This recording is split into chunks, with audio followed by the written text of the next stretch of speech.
Hello, hello. Good afternoon, morning, or evening, and welcome back to Cosmic Lovers Tarot. Today's reading is for Leo, so you could be Leo, Sun, Moon, or Rising. This message is for you. And we're going to be talking about success today, setting up for success. This is a spread that I believe I got from the Ritual, like WRITUAL tarot planner. It's an amazing planner.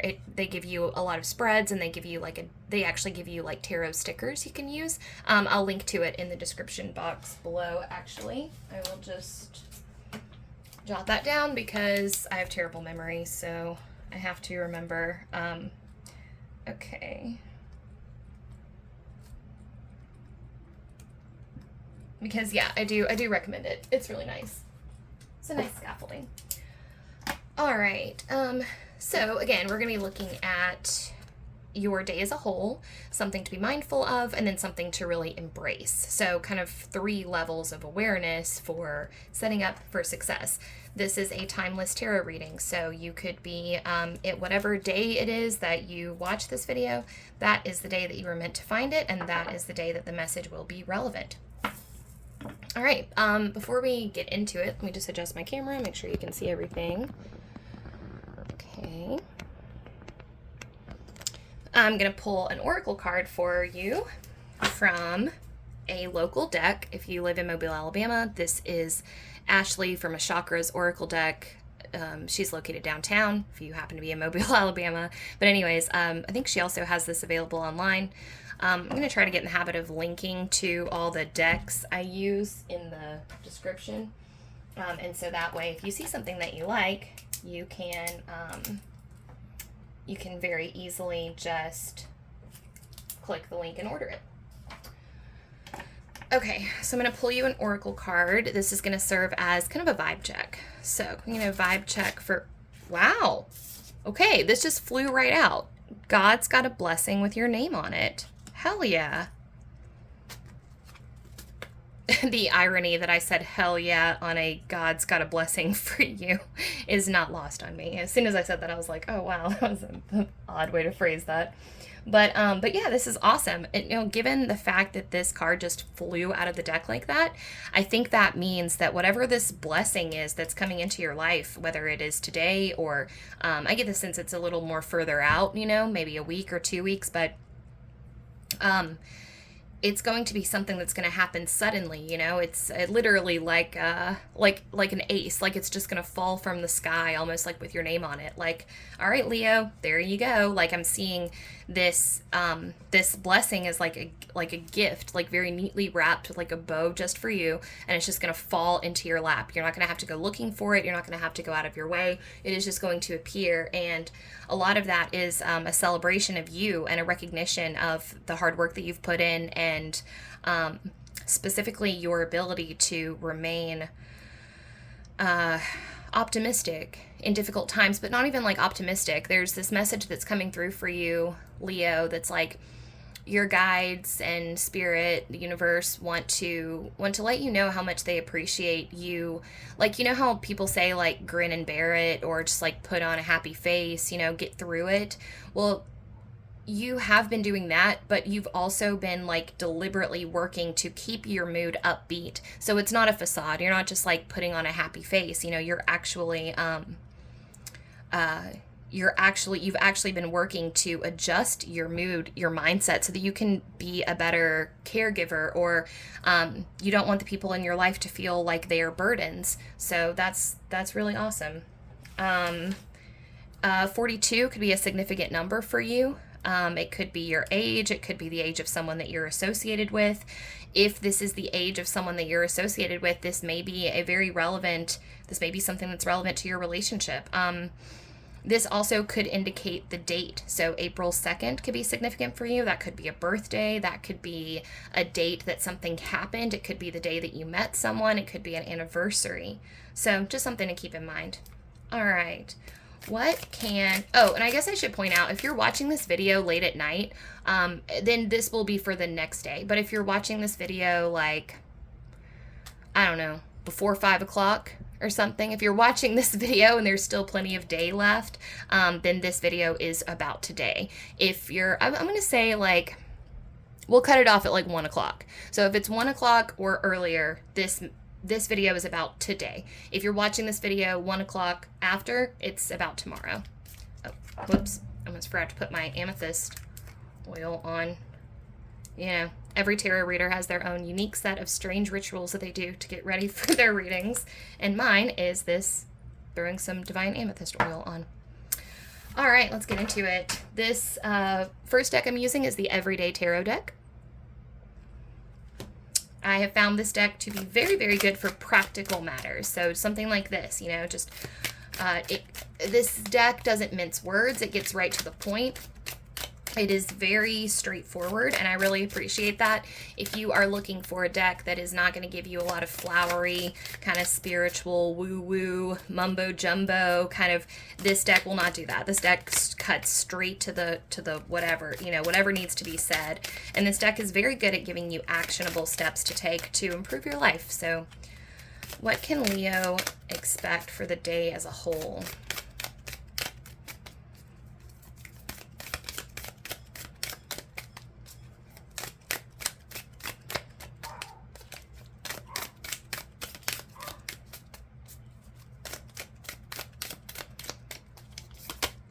Oh, goodness, the Tower. Okay. All right, guys, let's go back to this blessing that you have coming in. So, Tower card is scary. There's, you know, there's no way around that. Tower card is not a great card to look at right out the gate. But I'm going to first tell you the nature of the Tower. So, the nature of the Tower is, you can imagine this Tower as institutions in your life. Now this could be a marriage, this could be a job, this could be a mentorship, this could be something, but it's something that could be either tangible or intangible, but it's something that's provided a sort of structure for you, just like a tower. So sometimes this can be a long-held thought pattern or belief, right? In your case, I'm going to have to get a little bit more information before I know what it is. So I'm just going to tell you what it could be. So like I said, if this is like a relationship, then this would be, in the context of a relationship, the Tower moment could be finding out that the person that you loved has been lying to you. In the context of spirituality or religion, the Tower moment could be, you have, you find out that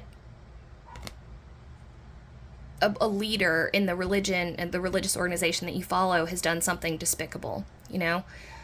This could be a moment when you find out that your boss has been a boss at the job that you love, this nonprofit that you work for, you find out that they've been embezzling money from the company. It's something that shakes you to your very core. So, big day for you. But also, I mean, I'm starting to think with this Tower energy here that this might be more about, I don't know, I'm getting this idea that even though this is like a spread for today, that this is really more like a panning out, you know. Sometimes the cards just really want to talk to you about a big thing that's going on in your life, and especially with when we look at major arcanas, like the Tower is a major arcana card, doesn't normally take place in the course of one day, you know. It's a build-up thing.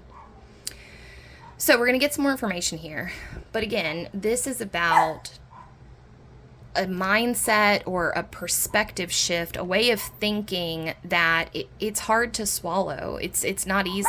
It's not easy to accept. I mean, the Tower destroys everything that you thought you knew.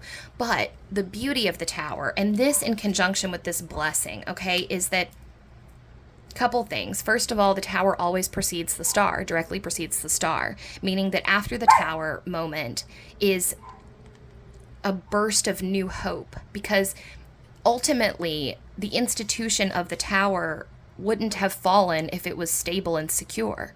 You know, it's like a dark night of the soul. You have to go through that in order to, it's like a test of faith almost, but not even that. It's more like I had to go through this so that I could see how strong I was and also how strong my beliefs are, you know? So like post tower, you find that you're choosing to believe in something, or things that were just a given before. Okay, so like a tower moment in a relationship, for instance, you know, you find out, just classic, very classic, easy example. You find out your husband's cheating on you, but then you go to therapy, you go to marriage counseling, and then you make the choice to recommit to the relationship, and you make the choice to love each other. Well, that tower moment collapsed you both. But what you were left with was fertile ground from which to grow a new, stronger relationship where the foundation is better. Or alternatively, you chose, after your tower moment, you chose to go and be with somebody else, or you chose to divorce the person, right? That could be a tower moment. But then what you found is self-respect, self-reliance, independence. You now know what you will and will not tolerate out of a relationship. Your next relationship is going to be stronger. It's going to be built on a foundation that is stronger than this first tower. And in some cases, you may not even build a tower again. You may come out of it with a more, you know, I feel for some reason like called to explain a bit of my tower moment, which my own personal tower moment came, it was like a manic episode. I had a mental health crisis. I had a mental breakdown that lasted about a year. And at the end of that, I had to basically from scratch rebuild my spirituality, rebuild my relationship to magic, rebuild my relationship to tarot, rebuild my relationship to everything, because I basically had that dark night of the soul thing where everything that I thought that I knew was called into question, and I had to then make the choice to believe in the power of love, you know, as cheesy as that sounds, but truly to believe in a benevolent universe, to believe in all those things that like hippie mystic sages say, you know, about all is one and all is love and all of that. After my tower moment, I didn't know what to think about any of that because I had just been through like hell, basically. And so that is the beauty of the tower, is that when you start to rebuild, like I said, you may not build another tower. You may build a geodesic dome that is a little bit more open and allows for more perspectives. You know, if you have a very strongly built perspective that is like an unshakable tower, a fortress, right? If you have an ideological fortress and you say, this is all there is, like, for instance, someone who is like anti-gay marriage, and they're like, oh, I would never support those, you know, homosexuals or whatever. And then they find their tower moment would be finding out that their child is gay. And then they go, oh, fuck, I love my child, but they're gay. What do I do? Now they're having to rebuild a tower. Hopefully not a tower. Hopefully now they're building something that is a little bit more permeable, right? A nice open house, or a welcoming, like I said, a cottage or something like that. Because towers are built as fortresses, and that's what it is. That's what it has become. Because towers are rigid. Towers are like impenetrable, right? They have armor up, they have defenses. Well, so now you're in your tower moment right now, Leo, and you can choose, after this is over, you can choose whether you want to rebuild a tower, or if you want to rebuild, like I said, a geodesic dome, or a nice inviting cottage, or if you want your next set of entrenched beliefs to not be entrenched at all, but rather, you know, be a series of tiny houses or something like that. I hope that metaphor made sense. I was just kind of rolling with it. Here's what we want you to be mindful of. What should Leo be mindful of? Oop. Six of Swords in reverse. Okay, a little bit about this. This is like the hard part is over. So here's what I'm seeing as what is a little bit this story is unfolding here for you, Leo, is that this tower moment was not of your choosing. So I'm going to go back to the relationship metaphor. If you were in a relationship and the relationship fell apart, and remember, this relationship metaphor can be interchangeable for anything that fell apart. It could be a job that you had, it could be losing your housing, it could be the death of a family member, it's anything that rocked your world, that literally destroyed your foundation and sent you careening off into what the fuck land. This Six of Swords is rowing away from something. It's moving away from a situation that no longer serves you into maybe the unknown, maybe not. I don't think in this case you're rowing into the unknown. I think you're rowing to familiar territory. But given that it's in reverse, it makes me think that this was not your choosing. That the universe, the Six of Swords, always is either we are rowing the boat or the universe is shoving the boat, and we are merely passengers. But either way, the Six of Swords is leaving something behind. Now, these swords here represent the thoughts that led you to the decision to leave. I'm not happy with this person. They don't treat me as well as they could. There's better options out there. They don't even support me financially. They don't support me emotionally. And he's seeing other women, right? These are your decisions that led you to do this. Yours was in reverse, which I take to mean anyways, that in your case, you didn't have those thoughts. In your case, your thoughts were, he's a good partner. We are in love. We have a stable house. We are planning on having children, something like that. And so what the cards want you to be mindful of in this situation is that I know that what happened here with this tower moment was shocking and it was hard. And I'm sorry that you had to go through that. But what the cards want to remind you is that you would not have been rowed away from that situation unless it was definitely for your highest good. The universe was getting you away from that person for a reason. I don't think that you were in danger or anything like that. It's not that heavy. It's just that it's more positive. It's like this city that you're rowing to is so grand. It's like it is for you. Okay, weird. I just got a thing I want to show you. Okay, so this is a book called The Faggots and Their Friends Between Revolutions. I have no idea, but when I looked at this city, I was thinking New York City for some reason. So that might be relevant to you. You may live in New York or you might be moving to New York. And this is a book about a queer anarchic community that resided in upstate New York. And it's fantastic. If you are either queer or anarchist or both, I highly recommend checking this book out. Again, I'll link to it. It just popped into my head. It was like, oh, you got to tell Leo about this book. And part of it is about making your own community. And there's a sense of the cards want you to have to be optimistic and have faith about this situation, because you are, yes, in the sense, you are losing one person, you're losing an institution that you've clung to, but what you are gaining outranks that by a landslide. You are going to be living in a more authentic way. You're going to be interacting with people who are more authentically themselves, and you are going to be more authentically you. The cards or spirit wants you to know that there was part of you that was being enshrouded during your time in this relationship. There was part of you that wasn't allowed to see the light.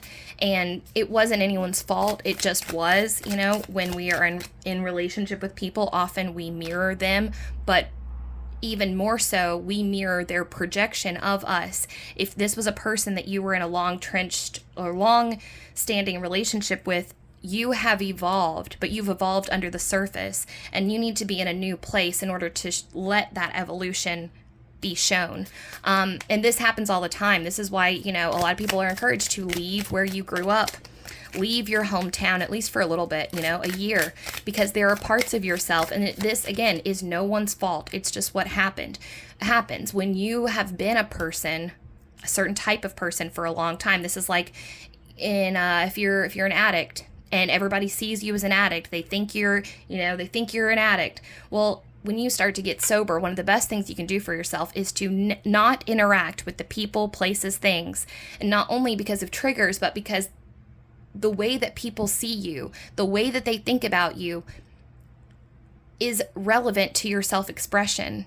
It actually reflects back. You have to have a very strong sense of self. No, your core identity has to be very, very strong in order for you to withstand people projecting. And this is an unconscious thing. They're not literally coming up to you going, "You're a piece of shit," but they're radiating, "We don't trust you," to you. And you are feeling that, and you are internalizing it, and then you are showing it back. I don't think this is necessarily the case. That's just a metaphor. So if the person that you were with didn't think very highly of you, what your guides want you to know is that you are so much better than that. And you're going to see. I know that this is hard right now. I know that you feel like there's, why did this happen to me? How could this happen? Don't worry about it. This is all going to make sense at some point.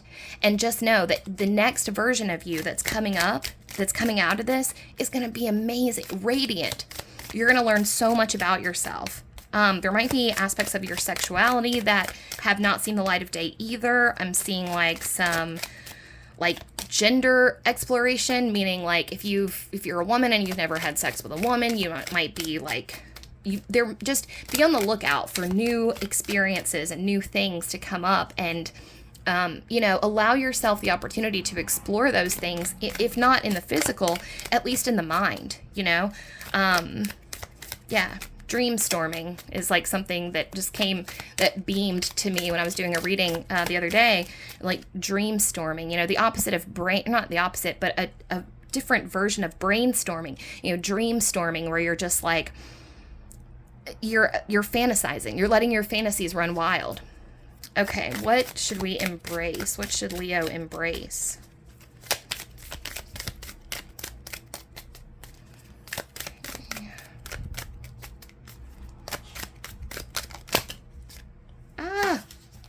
Okay, the World in reverse. Okay, well, I'm going to get to a little bit more information here, but what I do want to say about this one, Nine of Cups in reverse, is, okay, there's a little bit here. Okay, the World is about completing a cycle, finishing something. And I feel like in some ways, Leo, you feel like you didn't get closure with this person or this situation. And I'll be honest, there's somebody who's withholding affection from you. Not even affection, but you're trying to figure out, So this person that you have the Tower moment with, that you were kind of forced away from, there's a little bit of unfinished business between the two of you. I'm hearing a possibility for a reunion. Okay, so this is odd. I didn't expect this to come out in your reading, but if this may not be the end of things with this person, I don't want to give you false hope here. But what I do want to say is that, okay, first of all, your guides are saying the ball is entirely in your court. Okay, so here's what your guides really want to happen over the next little bit of time. They want to re-stoke your self-worth. Whatever happened with this person, this Tower moment, it allowed, or it led to kind of a cascade effect of in regards to your self-image. Leo, you're feeling down on yourself, and Spirit does not want that for you. Your spirit guides think so highly of you, but for good reason. They see your heart, they see how much you loved this person, they also see how blindsided you were by this betrayal that happened, and what they want most is for you to really let your light shine, but I don't know, do whatever. They want this to be unapologetically Leo's time to shine, the Leo show, just go out and or stay in, whatever you want to do. I don't think you've had a lot of chances in your life to really just indulge yourself and let yourself run wildly free and with reckless abandon, just be you, right? But also they want you to feel appreciated. And there is someone coming, possibly. But the other thing is that this person that you had the betrayal with, don't lose hope on that. If there's a part of you who thinks, this is my twin flame, this is my soulmate, this is the person I'm supposed to be with, this tower moment it's possible to recover.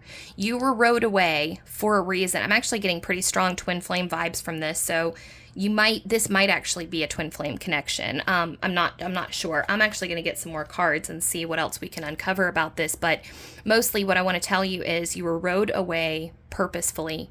The universe, your guides want to reinstill your self-worth, and if it is right, this other person has a lot of work to do.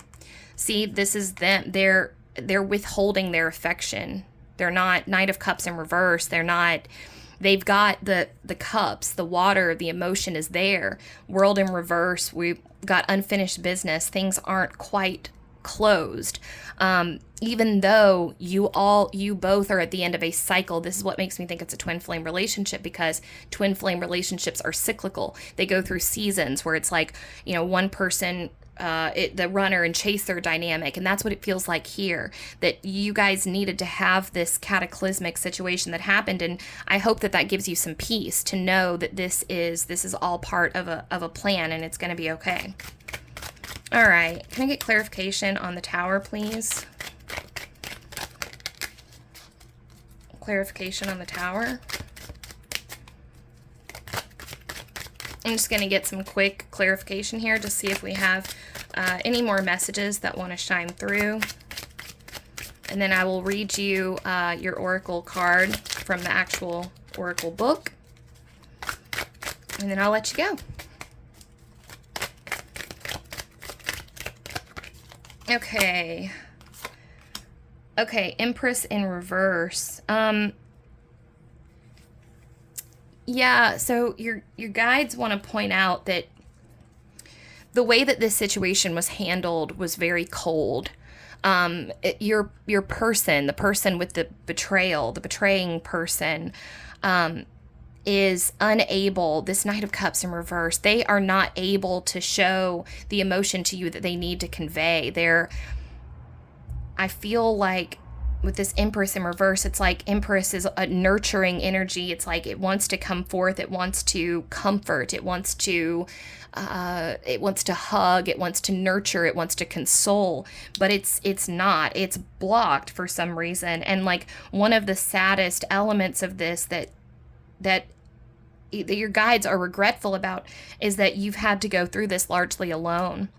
In some ways, you've had to be your own mother, and they're sorry that you've had to go through that like that. But trust me when I say good things are coming. This is not, this road that you've been on has not been easy, and that is acknowledged. And you haven't gotten the support that you needed to get. Okay, Six of Swords in reverse, clarified by Seven of Pentacles in reverse. Eight of Pentacles, sorry. Oh, interesting. I said 7. So that could be relevant. Okay. So there's a little bit of a feeling here about wasted time, wasted energy. You put a lot of time and effort into this situation. But again, the reiterated feeling here is this rowing away was for your highest good, 100%, 100%. You may have been neglecting some things. There's a scattered energy with this. The Eight of Pentacles is usually about focus, staying singularly focused on one task while you still have plenty to show for it. But you may feeling a bit disorganized or scattered or like inability focusing. That's perfectly normal. That's perfectly normal. We downplay a lot the effect that that emotions have on focus and clarity and mental health. You're struggling right now. You're mourning the loss of something that is very confusing, that doesn't make a lot of sense, and it is very natural that you're struggling with brain fog. So don't beat yourself up about that, and just breathing. Checking in, trying to. And that, I hate to even say that, because I know what it's like when you're sad and you're trying to be mindful. It's like sometimes it's the last thing that you want to do. But just know that there's no shame in any kind of feelings of fogginess or distraction that you may be feeling over the next few days. Okay, clarification on world. Okay, I will take that one. Oh, Sun and High Priestess. Damn. Okay, let's dive into this for just a second.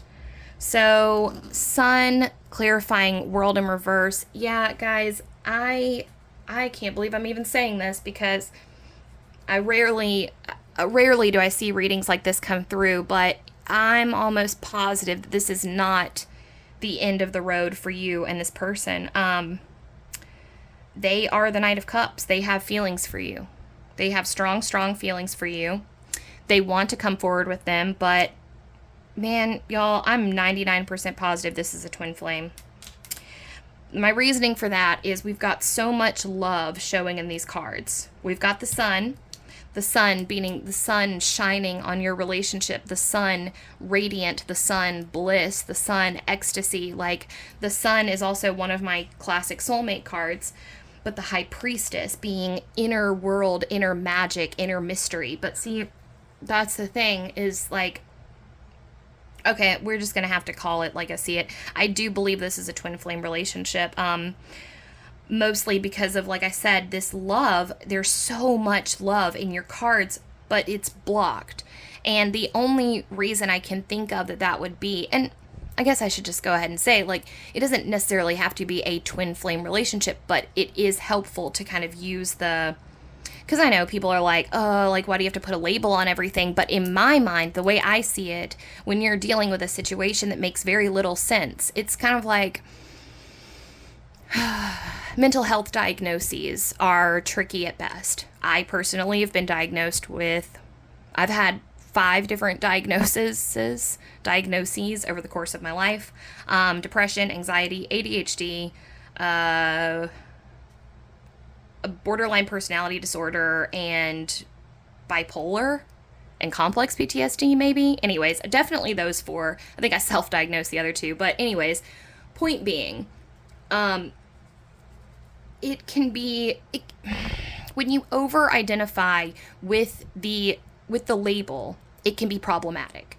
That being said, there are really helpful resources, and it's very comforting to be able to see the issues that you deal with mirrored back to you in the context of a support group. Meaning, I am a member of every subreddit of the mental health thing that I have been diagnosed with. Although I don't really accept any of those diagnoses today, I believe that at various points in my life, I have struggled with symptoms of ADHD, depression, anxiety, etc., etc., etc.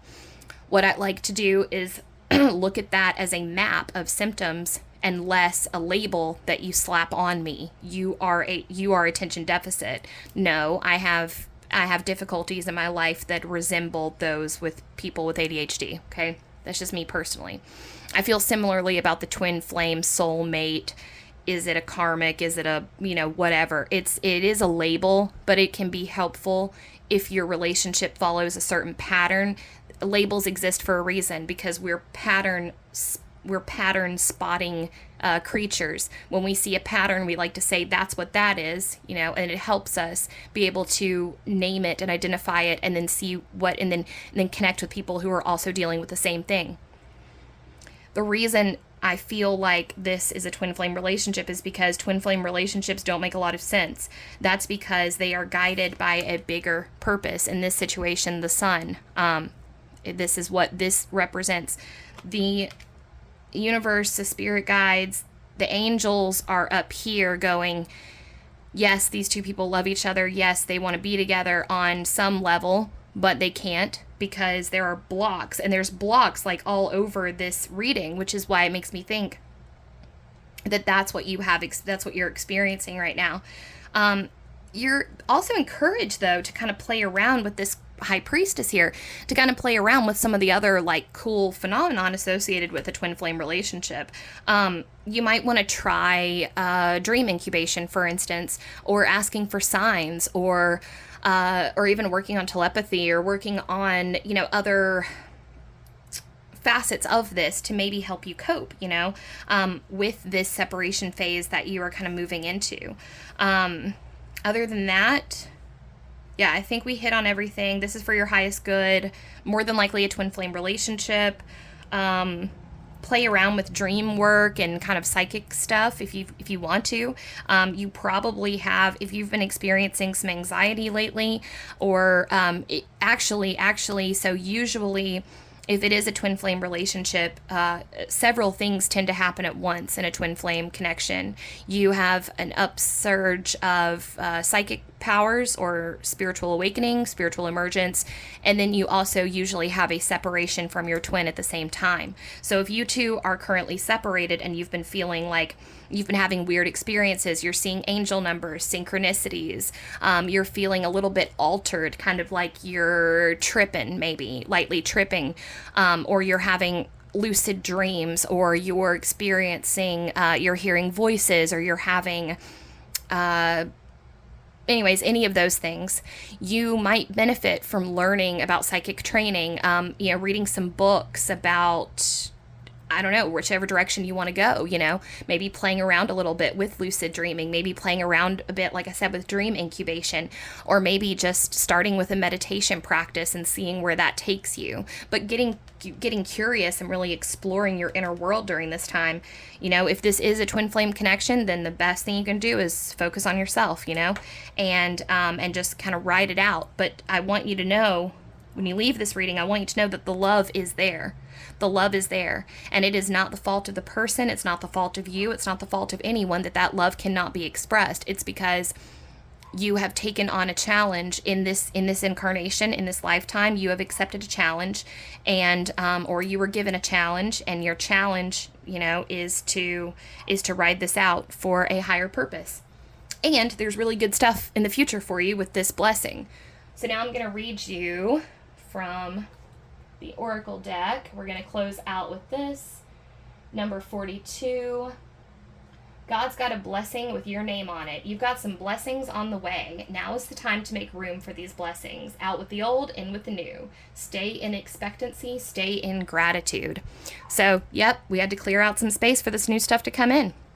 All right, Leo, that is all I have for you today. I hope you enjoyed the reading. It was my sincere privilege to read your cards. Thank you so much. I will see you in the next one. If you enjoyed the video, please give it a like. If you enjoyed the content as a whole, please subscribe to the channel. And if there's anything that you would like to see me do, any style of reading, or any specific questions about anything, I don't know, whatever you want to chat about, you can just drop it in the comment box below and I will respond. All right, I'll see y'all next time. Have a great day. Bye.